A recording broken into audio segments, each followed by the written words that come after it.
my name is Thuy Ư. This is my red ID. Today I'll be doing a problem on exactly indeterminate torsion. So we're given this diagram, and it's given that the core of the aluminum is rigidly bonded with the seal, and the applied torque at C is a positive 50 pound-feet because it's going clockwise, and the applied force at B is negative 75 because it's going counterclockwise. And we're given the inner and outer radius, and we're asked to find the twist angle of AC and the maximum shear for the aluminum and the maximum shear of steel. So I also wrote out the modulus of rigidity for steel and aluminum. So first, we can either find the applied torque at A by either using a torque diagram or an equilibrium equation, which is just the applied torque at A plus the applied torque at B plus the applied torque at C is equal to 0. I like to use a torque diagram to find the torque at A, the applied torque at A. So because this is the x direction in the diagram, because this is the fixed end, our torque diagram will also follow the same direction, which is x going this way. So we have C right here, B right here, and A right here. So we use a torque diagram to show the internal force. We can't rely on the value given for the applied force because internal force depend on deformation and stress. So we can't use the applied torque value to find the twist angle and the shear max and the shear max for the steel and aluminum. We have to use the internal force value. So the internal force value is just the opposite of the applied force. It just means that if the applied torque at C is a positive 50, then the internal force at C will be a negative 50 pound-feet, meaning it will be negative 50. So to graph this, you need to graph the internal force. So the applied force is positive 50, so the internal force is negative 50. So I'm going to negative 50, I'm going to go to B. At B, we have a positive 75 pound-feet applied force. So then for B, we'll be going up positive 75 pound-feet. And we're going to go, which will lead us to 25 and go back down to 0. So this is negative and this right here is positive. So from this diagram, the applied force for A will be equal to negative 25 pound-feet. So it will be going in the same direction in the picture as C. So it's going to be going this direction. So from the torque diagram, so this is torque, and this is x pound-feet. So we'll be using this diagram for the rest of the problem, where we won't be relying on the applied force anymore. So from this torque diagram, we can know that the torque of BC is equal to negative 50 pound-feet. And I like to use inches, so I'm going to be converting everything to inches, which is just multiplying everything by 12. So that would give me 600 inch-feet for the torque of BC. And for the torque of AB is equal to positive 25 pound-feet, which is 300 inch-feet. So next, we will be wanting to find the twist angle of AC. So twist angle is just torque times the length times J times G. So we know G, we know L, and we just found T. So for J is just the polar inertia. So the polar inertia just depend purely on geometry. So from shaft to shaft, our J value will be different due to our various radius. So J is equal to pi over 2 times r to the 4th power.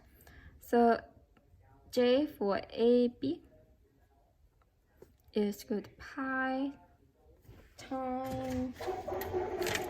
So for AB, because it's just the seal right here, it will be just the radius of the outer, which is 1 inch to the 4th power, and that will give us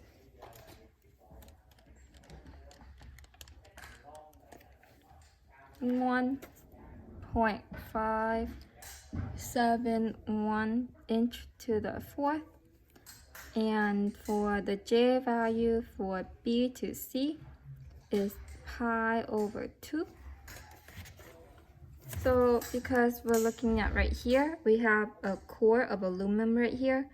We need to take the outer and we're going to subtract the inner radius to find the J value for B to C. So 1 inch to the 4th, subtract 0.5 inch to the 4th is equal to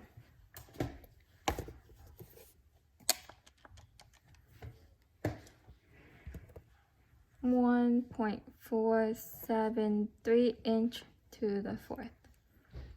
So next we need to find the J value for just the aluminum core. So the aluminum J for BC inner is equal to pi over 2 times 0.5 inch to the 4th, which is equal to 0.09817 inch to the 4th. So we found all the J value. So next we're going to find the twist angle because we have everything we need already. Twist angle for AB is equal to T, which is the torque, is equal to 300 inch-pound multiplied by the length, which is 36 inch, all over the J value we just found, 1.57 inch to the 4th, multiplied by the modulus of rigidity for seal, which is 11.2 times 10 to the 6 psi. So I calculated beforehand, and it equal to 6.138 times 10 to the -4 radian. So next, because the twist angle at B to C due to the aluminum core, we need to establish a relationship between the twist angle of BC of aluminum and the twist angle of BC for the steel. Because they're rigidly bonded, they're subjected to the same force. So therefore, the twist angle of BC for the steel is equal to the twist angle of BC for the aluminum. Again, because they're rigidly bonded, so they have the same compatibility or deformation equation or relationship. Oh, that's why we have the compatibility or deformation equation right here, because they're rigidly bonded. So we just plug this equation into here. So T of aluminum times the length all over JAL times G of AL is equal to T of ST times L times J of ST, G of CO. So we just plug everything in. We will get T of AL is equal multiplied by 24 all over J, which is 0.09817 inch to the 4th multiplied by 3.9 times 10 to the 6 psi equal to torque of seal times 24 times the J value of seal, which is 1.4 of AB, 3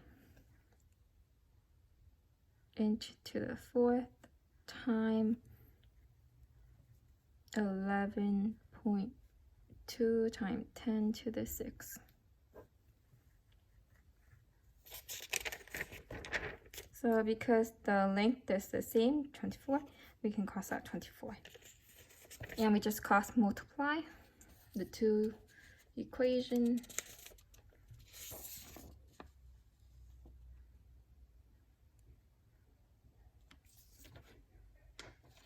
So in the end, we get, after cross multiplying everything, we will get TAL is multiplied by 1,649,7,600 equal to CO multiplied by 3,92863. I just next divide this by this, so we get 43.09 torque of aluminum is equal to torque of steel. So for equilibrium equation, we can establish an equilibrium equation for the torque at BC by because of the bond between the two. We know that the torque of BC for aluminum plus the torque of BC for the steel added together, and we will get the total torque for BC. Total torque of BC. We know that a total torque of BC is equal to negative 600. So we just plug ST into here, and we will get the torque of aluminum plus 43.09, and we combine them and we will get 44.09. TAL is equal to negative 600, so we just divide those and we will find the torque of aluminum. So the torque of aluminum is equal to negative 13.609 inch pound. Oh, inch pound, yeah. So which make the torque of steel equal to negative. This can also be equal to negative 1.134 feet-pound. This will be equal to negative 586.391 inch-pound, or we just divide by 12 to get it back to feet-pound.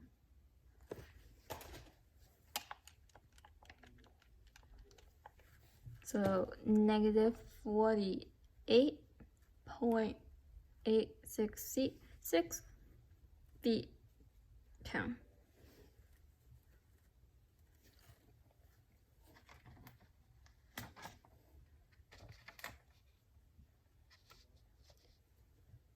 So because we have the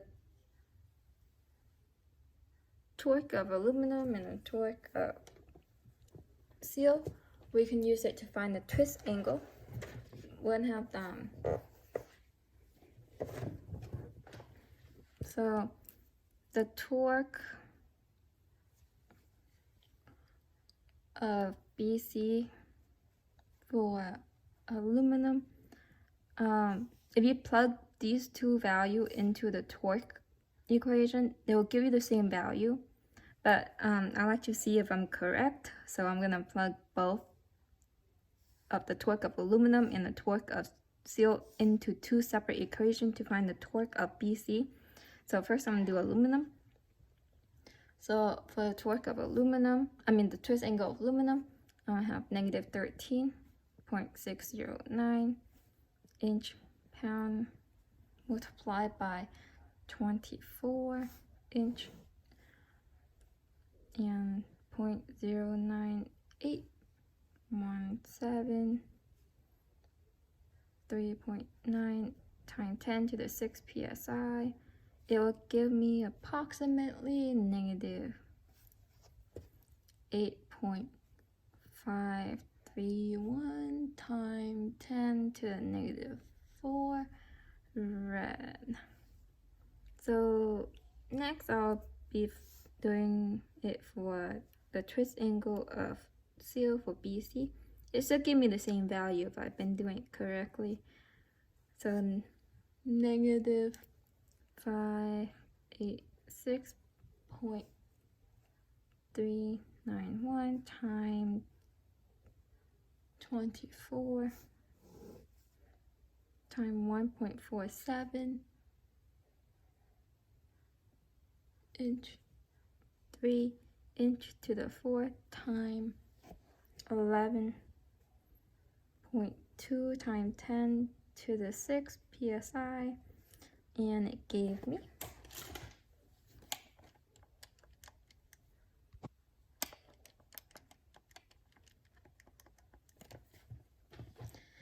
negative 8.542 times 10 to the negative 4 radian. So this verified that the twist angle of BC for aluminum is equal to the twist angle of BC for the steel.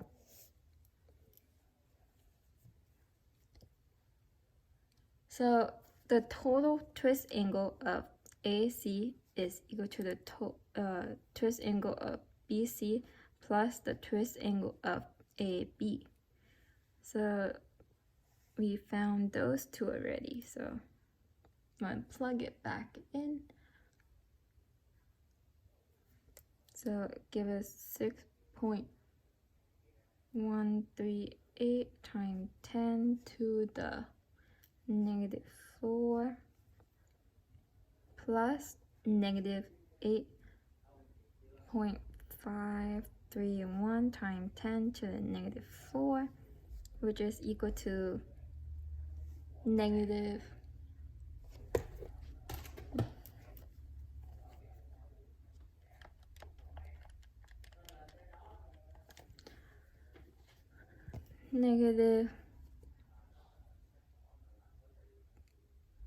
2.404 times 10 to the negative 4 radian. So to get to degree, we just need to pi rad multiplied 80. So rad cancel, and we just simplify to 180 divided by pi.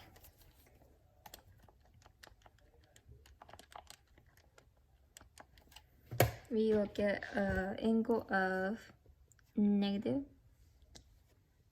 0.01377 degree, and that is our twist angle of AC.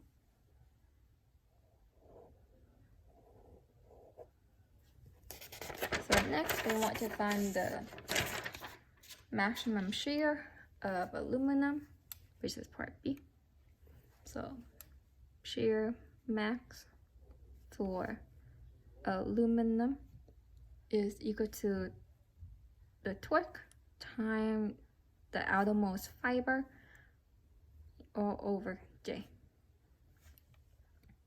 So we already found T, the torque of aluminum, which is negative 13.609 times the outermost fiber, which is 0.5, all over J.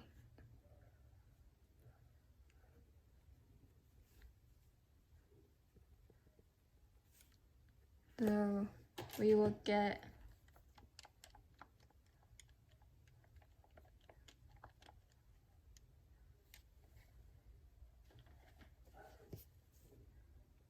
negative, wait, let me check something.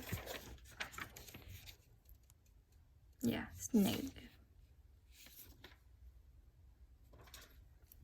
Negative. I was just checking this was negative. Got confused if negative or positive 13. So it's gonna be negative 69.313 KSI. So next, for part C, for shear max of seal, it's just the same equation. For this, we need to split it into two separate equations because we'll be needing to do one for part A, B, and we will need to do one for part B, C because we have the seal throughout the whole stack, throughout the whole thing. So same equation. So for AB, maximum shear is equal to TC over J, which is positive 300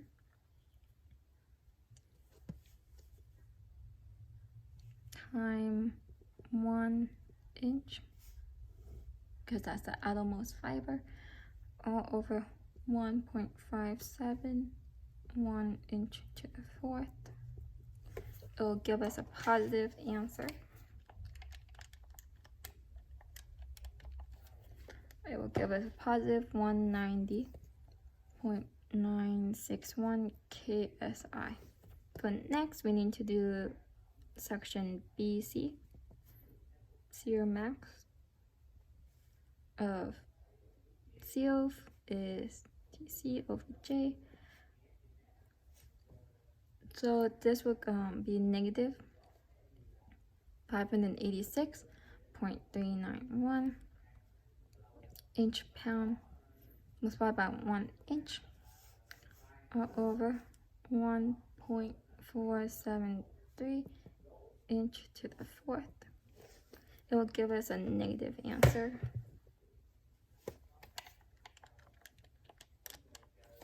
It will give us a negative 398.093 KSI. So the maximum shear stress for aluminum is equal to 69.313 KSI, and the maximum shear max for the steel. So for the maximum shear stress for aluminum and steel, we're just looking for the sign doesn't matter because we're just looking at the magnitude. So it's just gonna be, this will be our maximum shear for steel because it's the bigger value since we're not looking at the sign, just the magnitude, since we're looking for the absolute shear max. So be 396.093 KSI. We can leave out the negative if you want to, or we can add it in. And that is it. So this is my signature.